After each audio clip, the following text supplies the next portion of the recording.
المشاهدون الأكارم، السلام عليكم ورحمة الله. من تلفزيون إريتريا نقدم لحضراتكم نشرة أخبار هذا المساء. معكم فيها قاسم أحمد، والبدء كالعادة بأهم وأبرز العناوين.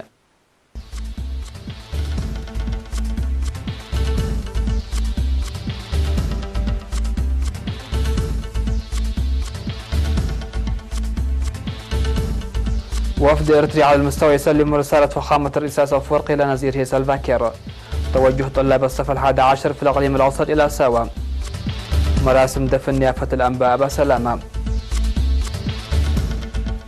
السودان يشكل المجلس السيادي لإدارة البلاد لفترة انتقالية. الرئيس الإيطالي يقبل استقالة كونتي ويدعو إلى مشاورات مع قادة الأحزاب. وقتلان في إطلاق نار في الشطر التابع للهند من كشمير.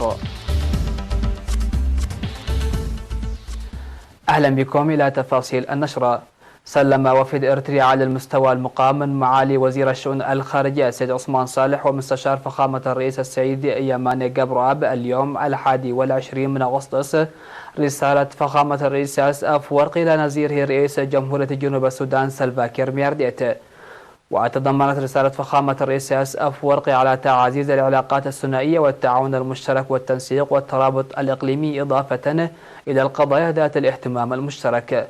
وأشاد الرئيس سلفا كير في اللقاء الذي جرى في جوبا بموقف إريتريا الثابت حول قضية جنوب السودان، مؤكدا عن رضاه التام لما تضمنته رسالة فخامة الرئيس السياس أفورقي. واتفق الجانبان على وضع آليات تمكن من تأمين تنفيذ محتوى الرسالة لتعزيز التعاون والتنسيق الثنائي والإقليمي. في غضون ذلك توجه وفد إريتريا على المستوى المقام من معالي وزير الشؤون الخارجية السيد عثمان صالح ومستشار فخامة الرئيس السيد يماني جابراب إلى العاصمة السودانية الخرطوم لتسليم رسالة مماثلة لرئيس المجلس السيادي السوداني المنتخب حديثا.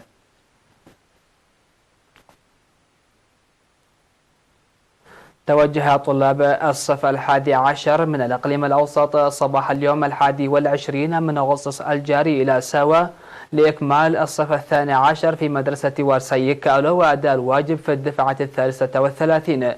وتوجه الطلاب القادمين من 17 مدرسة ثانوية في الإقليم ضمن الدفعة الأولى والذين يتجاوز أعدادهم 4000 طالب وطالبة توجهوا إلى ساوا منتقلين في 120 حافلة، فيما تلحق الدفعة الثانية البالغ عددها حوالي 2000 طالب من 5 مدارس ثانوية في 24 من أغسطس الجاري. وودعت الجماهير الغفيرة التي حضرت مراسم الوداع الطلاب بحفاوة كبيرة وبزغاريد وتصفيقات حارة.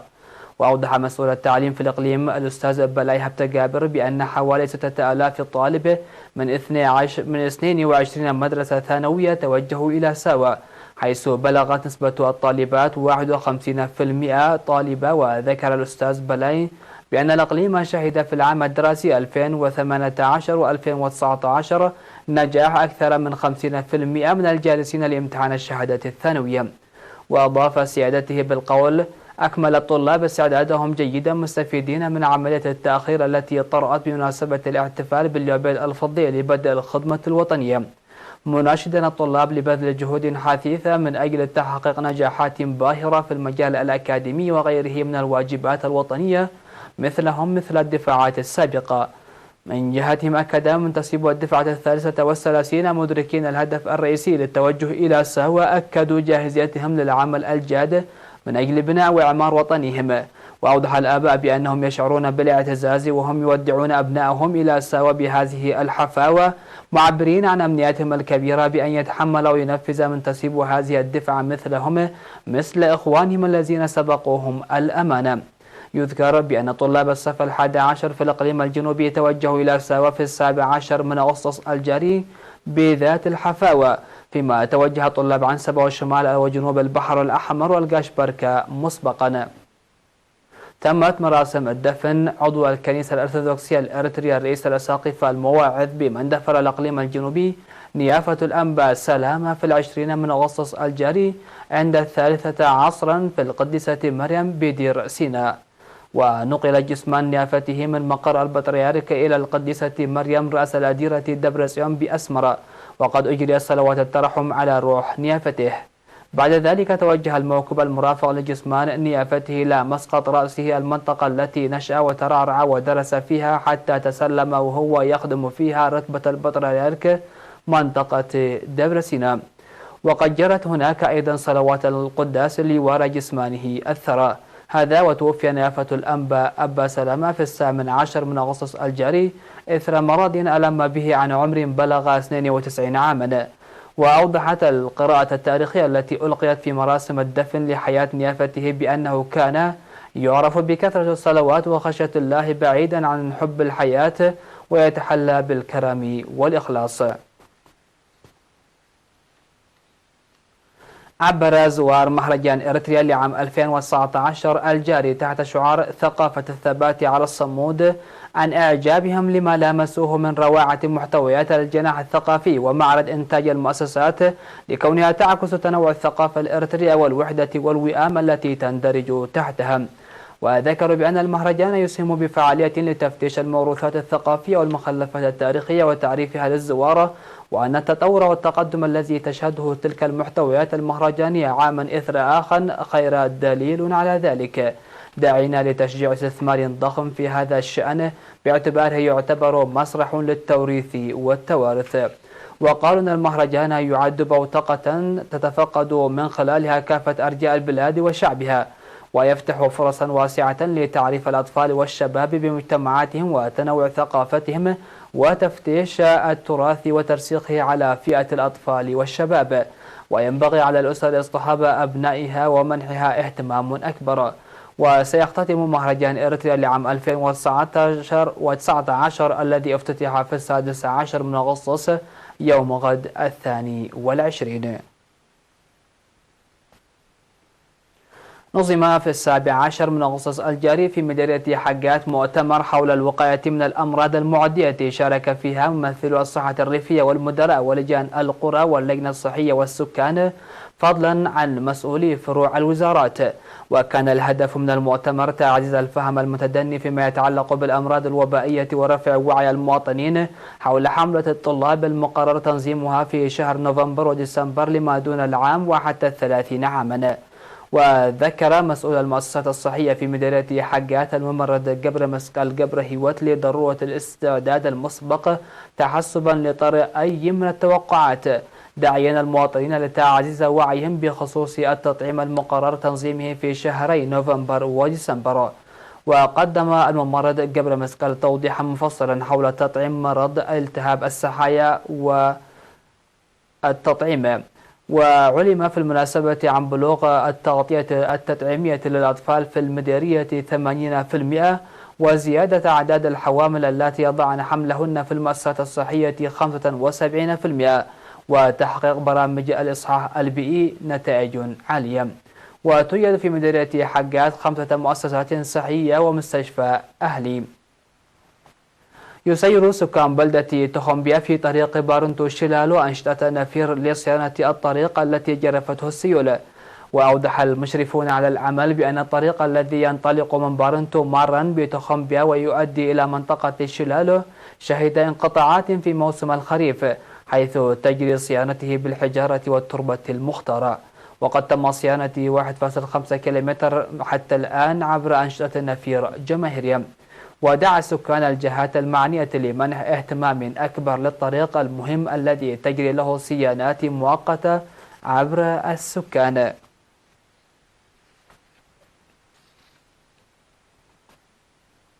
استكملت منافسات بطولة شرق وسط أفريقيا للأشبال لما دون 15 عاما لكرة القدم في يومها السادس بإقامة مواجهتين ضمن المجموعة الثانية.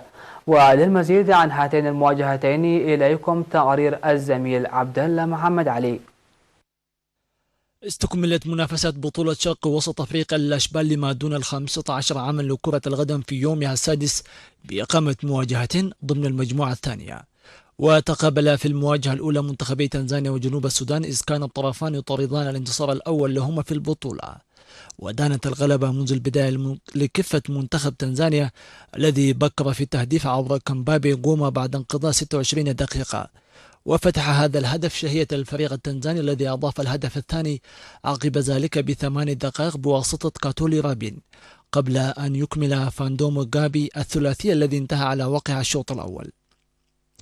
في فترة ما بعد الاستراحة تلقى منتخب جنوب السودان ضربة قوية بعد خسارة حارس مرماه دولو ديفيد بسبب البطاقة الحمراء، وهي حالة الطرد الأولى في البطولة حتى الآن، ليكمل من بعده التنزانيين مهرجان أهدافهم بإضافة 3 أهداف أخرى عن طريق كل من فاندوم غابي وكاتولي رابين وتسامبي لاداكي على التوالي، وتنتهي المواجهة ب6 أهداف نظيفة.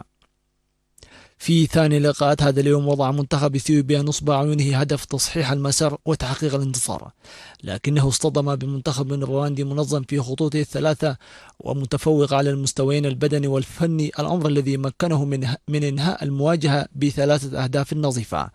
واعتبر في تسجيل أهداف الفريق الرواندي كل من إبرا كوندا سيراجي وإبرا دا كوندا باسفيك وهوزيانا كينيدي في مجريات الشوط الأول من المواجهة التي انتهت لمصلحة رواندا ب3 أهداف نظيفة. هذا وسوف يكون متابعي أحداث البطولة الإقليمية التي تتواصل مجرياتها حتى 30 من أغسطس الجاري بالعاصمة أسمرة، سيكون مع مواجهتين هامتين تحددان هوية الفرق المتأهلة للدور نصف النهائي عن المجموعة الأولى، إذ تقابل أولا بوروندي نظيرتها الصومال، بينما يستدرج منتخبنا الوطني خصمه الكيني وعينه على تحقيق النقاط ال3 والتأهل للدور نصف النهائي. مشاهدينا، نشرتنا لا زالت مستمرة معكم من الفضائية الإريترية، لكن بعد الفاصل فكونوا معنا.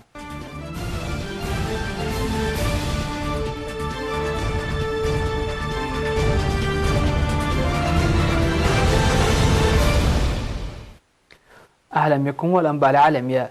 أعلن المجلس العسكري الحاكم في السودان اكتمال تشكيل المجلس السيادي الحاكم الجديد، والذي يضم 6 مدنيين و5 عسكريين بعد أيام من توقيع الوثيقة الدستورية بين المجلس العسكري وقوى المعارضة.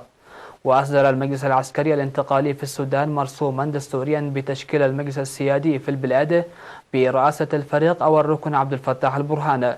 وفي مؤتمر صحفي عقد الثلاثاء، أعلن رئيس اللجنة السياسية بالمجلس العسكري السوداني الفريق ركن شمس الدين الكباشي أن المجلس السيادي يضم 11 عضوا. ونص المرسوم أيضا على ترأس البرهان للمجلس السيادي، كما ضم بين الأعضاء نائب رئيس المجلس العسكري الانتقالي في السودان الفريق أول محمد حمدان دقلو. وتشكل بموجب هذا الاتفاق المجلس الانتقالي الحاكم الذي يكون السلطة الأعلى على الإطلاق في السودان، لكنه يعطي الكثير من صلاحياته في إدارة شؤون البلاد للحكومة الانتقالية. ويختار الأعضاء العسكريون رئيس المجلس الانتقالي لمدة 21 شهرا من الفترة الانتقالية التي تستمر ل3 سنوات و3 أشهر وصولا إلى الانتخابات.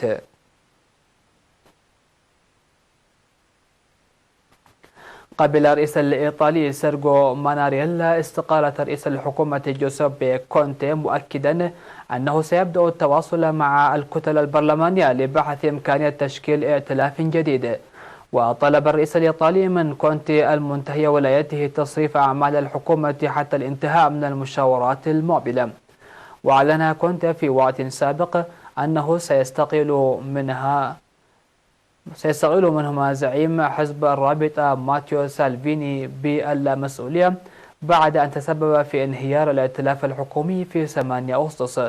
وأمام جلسة للبرلمان الذي جرى استدعاؤه من عطلة صيفية لتقرير مصير الحكومة التي تولت مسؤولياتها قبل 14 شهرا، أنهم اتهم كونتي زعيم حزب الرابطة اليميني المتطرف سالفيني بالسعي لاستغلال شعبيته الآخذة في التصاعد. وأطلق زعيم الرابطة يمين متطرف المعركة في 8 أغسطس إثر اتهامه شركائه في حركة 5 نجوم المناهضة للمؤسسات القائمة بتكرار رفض مشروع خفض الضرائب ومشاريع أخرى.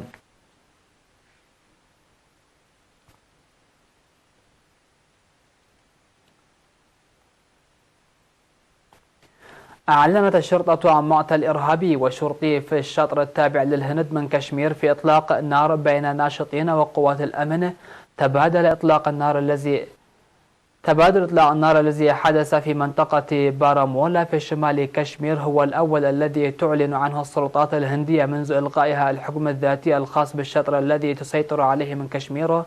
وفي تغريدة أخرى ذكرت الشرطة أن الناشط الذي قتل ينتمي إلى جماعة عسكرية طيبة المسلحة المتمركزة في باكستان، والمتهمة في قبل نيودلهي وواشنطن بتنظيم هجمات بومبي في 2008. وتسبب إعلان نيودلهي المفاجئ إلغاء الوضع الدستوري الخاص بالقسم الذي تسيطر عليه من إقليم كشمير في إثارة تظاهرات من السكان المحليين وغضب باكستان واستياء الصين.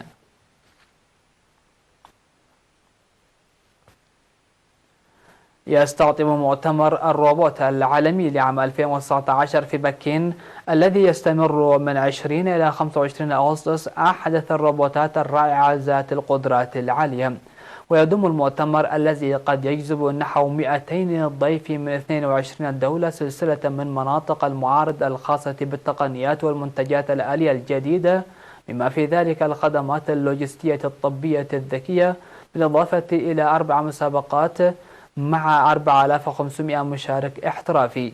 ومن المقرر عرض أكثر من 700 روبوت متخصص في أكثر من 21 تطبيقا صناعيا من الآن وحتى نهاية المؤتمر.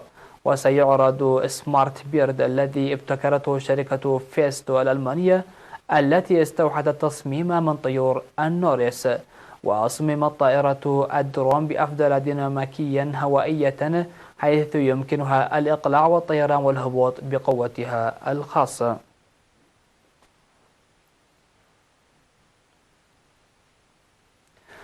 بهذا الخبر مشاهدينا الأكارم نكون قد وصلنا وإياكم إلى نهاية نشرة هذا المساء. شكرا لحسن المتابعة، إلى اللقاء.